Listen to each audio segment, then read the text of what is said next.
So what rights do you have if you're stranded at the airport? We want to continue this discussion, right? Yeah, because a lot of people don't know. CBS News travel editor Peter Greenberg joins us live with what you should know. Welcome, Peter. Thanks so much for joining us. Happy to be with you guys. So if your flight is canceled, what's the first thing you should do? Well, first of all, you should know that if the airline cancels your flight, then you're entitled to a full refund back to your original form of credit or payment. If you cancel the flight, you get a flight credit that you can generally use for the next year and use that money against those flights. But remember, if the airline cancels your flight for any reason whatsoever other than weather, those are your rights to get your money back.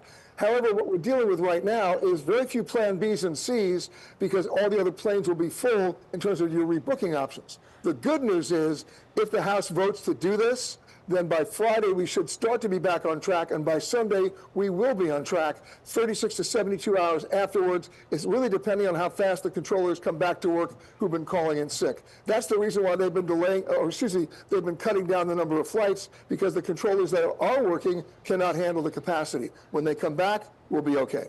It all makes sense. That does seem fast, which is good, especially as we're looking toward the holidays. I know that there have been some changes. So are airlines required to give refunds, or only travel credits that you're talking about? No, they're required to give refunds if they cancel the flight. If you cancel the flight, it's already in place for you to get a credit. Keep in mind, though, you only have a year from the day you purchase the flight to use that credit, not a year from the day you were supposed to fly. Gotcha. Now, there were some protections that the Biden administration had put forth on compensation, including like hotel stays. So but then Trump got rid of that. So what is the law right now in terms of meal vouchers and hotel vouchers? When do those apply? You want the bad news? There is no regulation. It all gets down to individual airline mission statements, which they may or may not support. They intend to help you. They're not required to help you. The United States is far lagging from the European Union. They've had that rule in place for years. If you're on a flight within the European Union that's delayed or canceled, guess what? They write you a check on the spot. They give you a hotel room, and they don't give you a little $10 meal voucher for Auntie Anne's, which doesn't go very far. But right now in the United States, we're way behind the curve on that, because even though the Biden administration proposed it, it had a 90-day period for comment that lapsed into the Trump administration. The Trump administration dumped it. $10 meal vouchers. Doesn't even get you an Annie Ann's like a these pack days. of gum, Yeah. I guess is that. Can travel insurance help in these types of situations? I always am skeptical about checking that little box for a couple $100.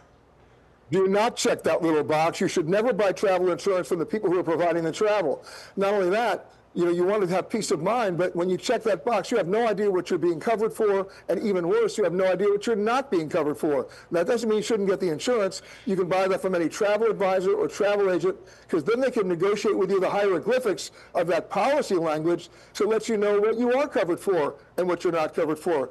You don't want to buy worthless insurance. That makes sense. So if you do need to rebook yourself and your family, is it better to go online, use an app, stand in line at the airport? Where do people seem to have the best luck?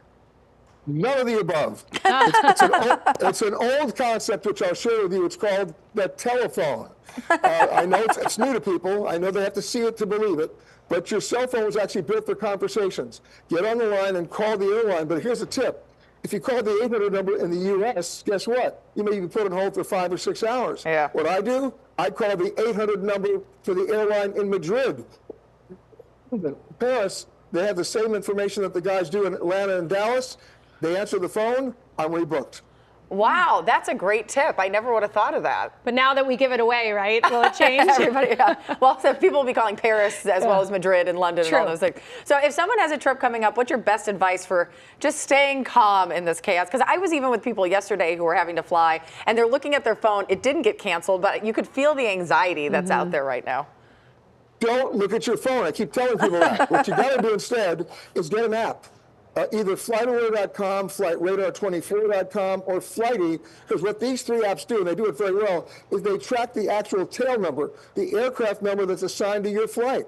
You'll know 3 hours ahead of time where that plane is, and if it's not getting to LAX, you're not leaving LAX. You have at least a 3-hour head start to figure out what you're going to do. That is very smart. All these tips. This is great advice. Peter, thank you so much for being with us this morning.